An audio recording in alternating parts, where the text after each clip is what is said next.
Anyway, I'm going to begin reading.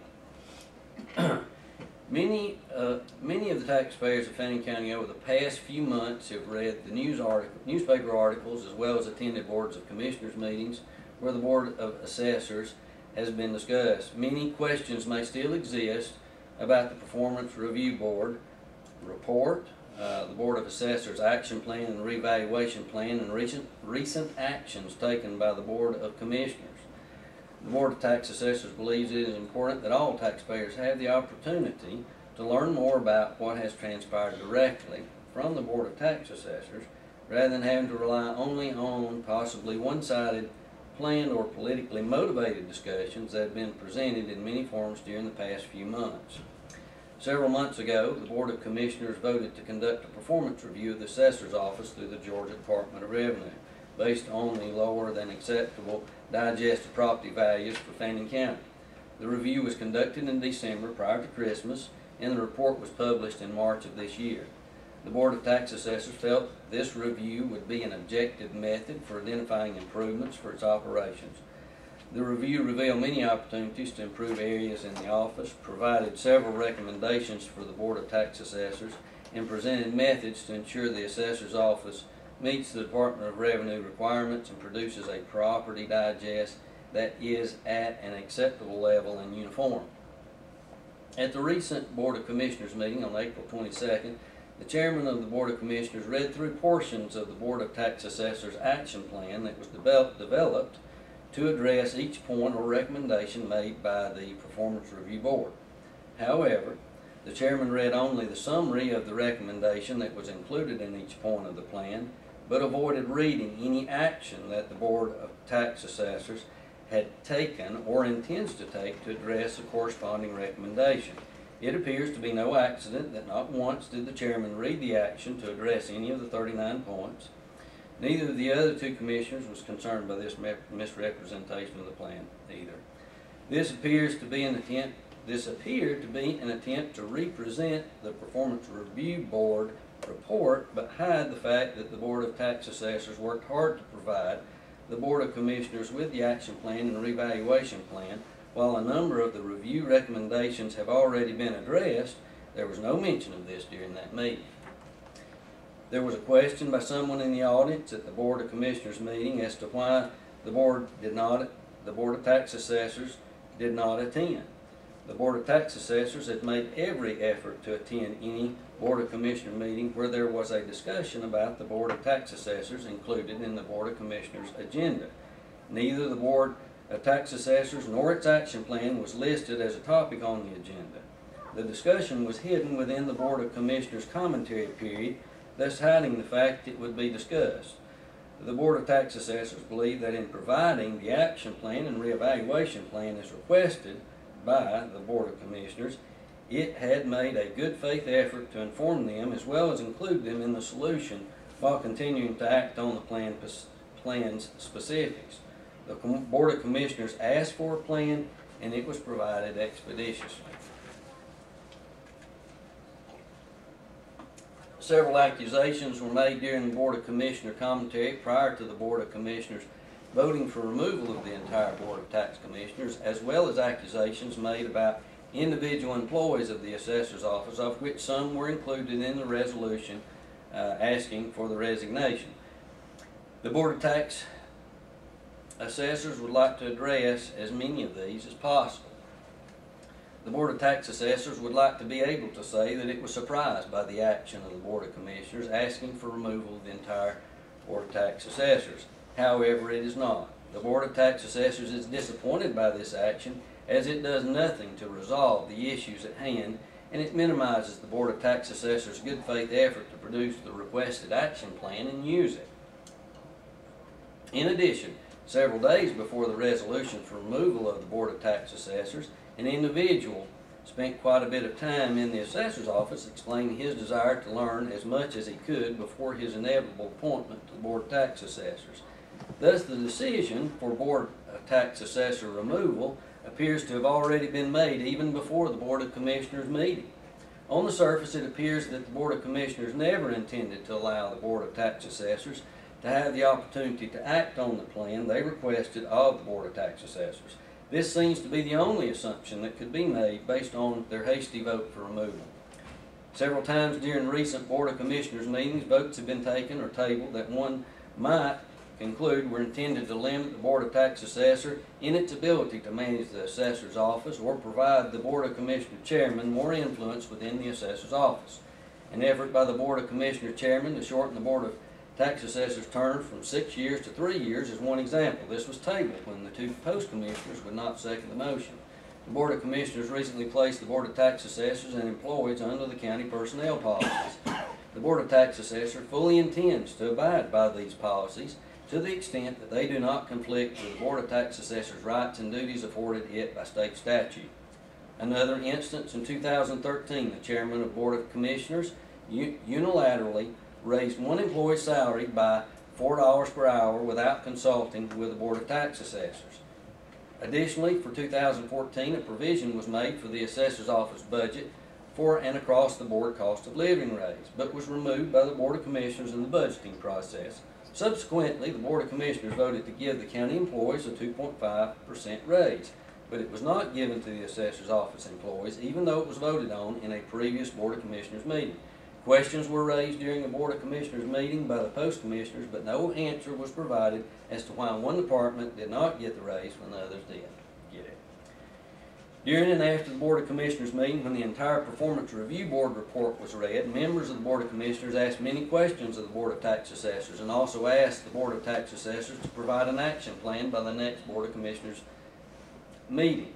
Since the Board of Commissioners meets on the second and fourth Tuesday, the Board of Tax Assessors was basically given 2 weeks to complete the task. Many long hours were spent reviewing the recommendations and developing the plan to address them. The Board of Tax Assessor Chairman David Lewis and Chief Appraiser wrote both the action plan and reevaluation plan. Many drafts existed that were revised by both during the period. The final draft was completed just hours before the Board of Commissioners meeting. Once the plan was reviewed, members of the Board of Commissioners accused the Board of Tax Assessors of having its attorney write the action plan and reevaluation plan. The Board of Tax Assessors as a whole, and particularly the Chief Appraiser and Board of Tax Assessor Chairman David Lewis, were flattered by the comments made during the meeting by Mr. Johnson and Mr. Simons that the report was so well written that it appeared to be written by an attorney. In fact, the Chief Appraiser wrote much of the plan and summary information, and Mr. Lewis wrote other portions of the plan and edited the entire plan. The Board of Tax Assessors maintains that despite the insinuations that attorneys have the sole right or have somehow cornered the market on detailed writing skills that include such things as subject organization, proper grammar, and sentence structure, it is actually possible to develop and possess such skills with practice even without having earned a law degree. The Board of Commissioners also did not address the fact that the Performance Review Board report actually recommended the Board of Tax Assessors consult its counsel in preparing its plan. The Board of Commissioners accused the Board of Tax Assessors, particularly Mr. Whitehead and Mr. Lewis, of using the Board of Tax Assessor attorney for the performance review. Both Mr. Whitehead and Mr. Lewis stated in the Board of Commissioners meeting that the attorney would not be used for the review, as there did not appear to be any legal issues associated with the review. It is important to realize that the performance review interviews were completed in December prior to Christmas, and the final report was provided much later in March. At no time during that period did the Board of Tax Assessors contact the attorney for advice with regard to the performance review. In actuality, the Board of Commissioners voted to provide funding for the attorney in December meeting, but the Board of Commissioners chairman held the check until February. A member of the Board of Tax Assessors had to personally pick the check up in the chairman's office to send it to the attorney. Since many of the court appeal cases were unresolved, the Board of Tax Assessor attorney needed to be brought up to speed on the previous cases as well as the new cases. The Board of Tax Assessors had no idea that the performance review report would recommend that the Board of Tax Assessors consult its counsel for developing the plan for reevaluation. The Board of Tax Assessors followed that recommendation to the extent that it did provide the plan for his review only, but he did not write the plan. Members of the Board of Commissioners indicated that they felt the use of the attorney for open records was a violation of their trust, that the attorney was being used against them in some way. While this was not the intent, the Board of Tax Assessors indeed used its attorney to confirm questions that were raised by newspapers and others with regard to open records requests. The intent was not to prevent access to any of those records, but to clarify how to handle each request in order to provide exactly what was requested in the proper form. The Board of Tax Assessor attorney asked that they be involved in these requests so that the Board of Tax Assessor followed the law accordingly. There were additional questions regarding the law governing open records for the Assessor's Office, as it appears to be governed additionally by 485306, which differs somewhat from the Open Records Act normally followed by other entities, 50-18-71. The Board of Tax Assessors also had questions that were based on personnel issues with regard to the recent open records request. The Board of Tax Assessors felt that since some of the open records requests involved personnel, it was careful that in meeting the request that it did not break any laws governing employee privacy. Additionally, there were records requests that did not exist as far as the Board of Tax Assessors could determine. The Performance Review Board report indicated that 4 employees had economic factors applied to their property in 2013. However, only 3 could be identified by the Board of Tax Assessors from the Wind Gap reports. Attempts were made to identify the 4th employee, going as far as to involve the Department of Revenue in the report generation process and requesting in several emails and phone calls that the Department of Revenue and the Performance Review Board help identify the 4th employee so that the open records request could be fulfilled. While a 4th employee was identified by some news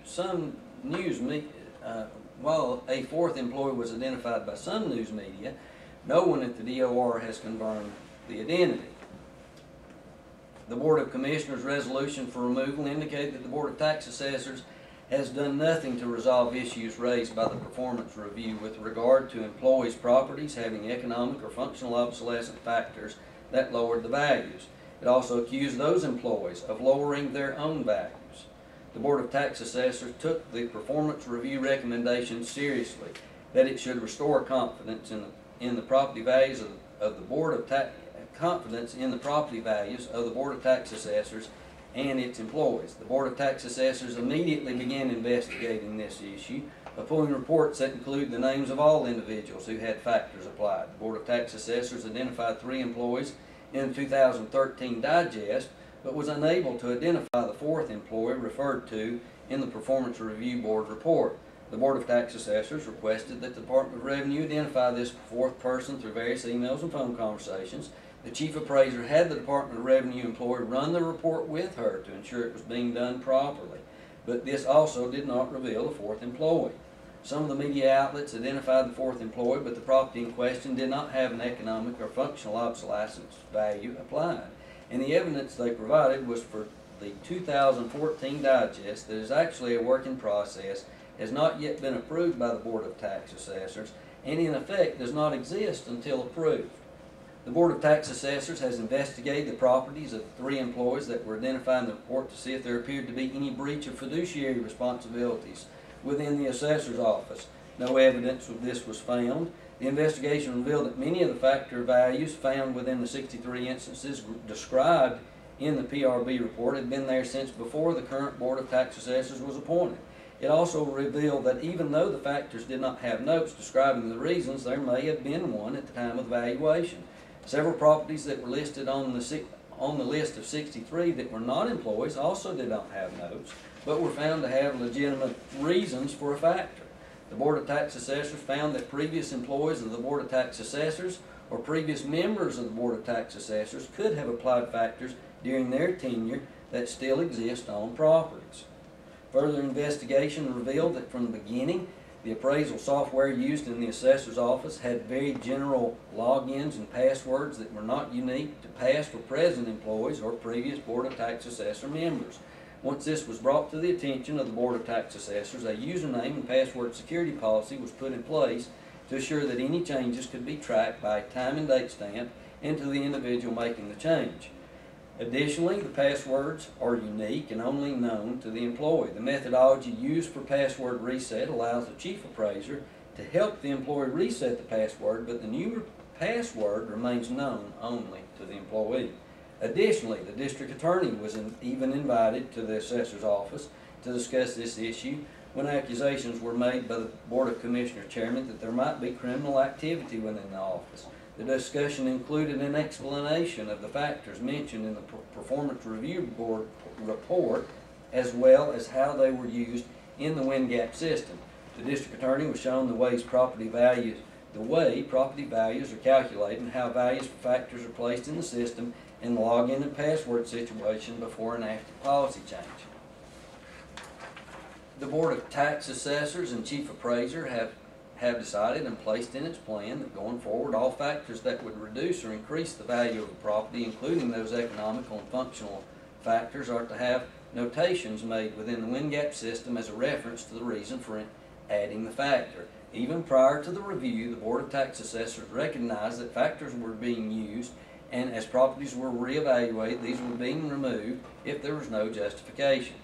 Finally, independent reevaluations have been completed on all properties owned by employees of the Assessor's Office, including those of Board of Tax Assessors. The appraisals were performed by the Chief Appraiser of the Gilmer County Assessor's Office. This was a blind appraisal process in that the appraiser did not have the names of the property owners. He was only given the property record card and the address. The Board of Tax Assessor intends to review the findings of the independent appraisal once the final report is completed. The Board of Commissioners Chairman mentioned recently an increase in budget for the Board of Tax Assessors, and that the Board of Tax Assessors was now asking for more money. The Assessor's Office 2014 budget was approved at basically the same level as the 2013, with any budget increase due in part to a $4 an hour raise given by him to a Board of Tax Assessor employee that only served to disrupt the entire pay scale of the office. Discussions were made and a vote taken at one Board of Commissioner meeting with regard to departmental budgets that had to be balanced. Mr. Johnson tried to get specifics of the budget differences by specific department, but was unsuccessful in his attempt. Due to the raises approved by the Board of Commissioner Chairman, the Assessor's Office budget was one of these that went over budget, but no mention was made of this during the meeting. Finally, the Performance Review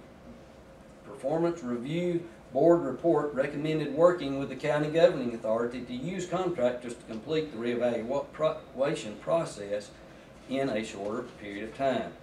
Mr. Johnson's statement that Mr. Whitehead and Mrs. Tao did not see a problem or need for change in the Assessor's Office seems somewhat off the mark, as the Board of Tax Assessor Action Plan identifies many areas for improvement, as well as actions being taken to address them.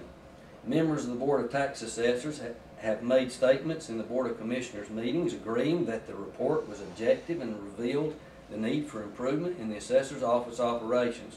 During one of the recent Board of Commissioners meetings, when the Performance Review Board report was reviewed, Mr. Lewis spoke about the value of the report and its recommendation, even going as far as to describe it as a template for the Board of Tax Assessors to use for years to come. The Board of Tax Assessors statement provided to the Board of Commissioners and the newspaper indicated that the Board of Tax Assessors recognized the need for improvement and their desire to make them.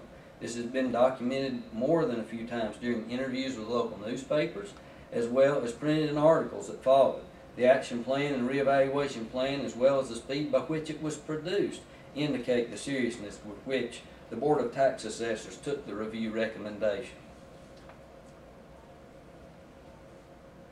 Evidence of the Board of Tax Assessors' willingness to make operational improvements is demonstrated by the Board of Tax Assessors actually addressing several recommendations that were made by the Performance Review Board during the interviews in December, well before the Performance Review Board report was published in March. Some of these include the improved details in the minutes, attachment of Excel spreadsheet for all approved conservation homesteads, schedules, a policy for the personal property selection criteria, and a policy for unique username and passwords for WinGap users to provide improved data security and employee accountability. One of the Board of Commissioners members stated he placed his hand on the Bible, swearing to perform the duties of a commissioner to the best of his ability and for the good of the county. The Board of Tax Assessors also places their hand on the Bible and swore to do their best to perform the duties of a Board of Tax Assessor member. In doing so, they agreed to spend 3 different week-long sessions of classes provided by the Georgia Department of Revenue, spending their personal vacation time without pay and away from home and family. Some may not realize that this is the first Board of Tax Assessors that was not a full-time employees in the assessor's office. For many years, members of the Board of Tax Assessors were also appraisers in the assessor's office. Decisions were made and changes to the property values were made during their normal workday. The Board of Tax Assessors is now more of a governing body in that it is not involved in the day-to-day operation but approves values, sets policy, and provides employee oversight. While the Board of Tax Assessors is somewhat removed from the intricacies of the office operations, the Board of Tax Assessors does see the need for close oversight, and indeed the current Board of Tax Assessors does take their position seriously and hopes to prove even more its dedication to the County Assessor's Office, its employees, and the taxpayers of Fannin County. Despite what some believe or may have been led to believe, we, the Board of Tax Assessors and the Board of Commissioners, are all on the same team and should have the same goal in mind. It is the desire of this board to remain active and allowed to make the improvements laid out in the action plan and others as necessary for the good of the county and its taxpayers. I would now entertain a motion. I will make a motion that we approve this statement as read and make a motion that it be entered into our minutes. And I will second the motion. All in favor? Aye. Aye. All right. There's the bottom page if you want to put your John Hancock on there.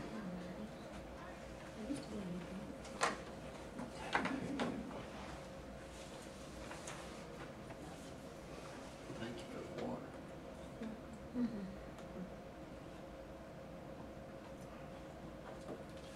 There you go, sir. All right. Secretary. And if there is no executive session needed, I would entertain a motion to adjourn. Make a motion to adjourn. I second that motion. All in favor? Aye. Aye. We're done. We're done.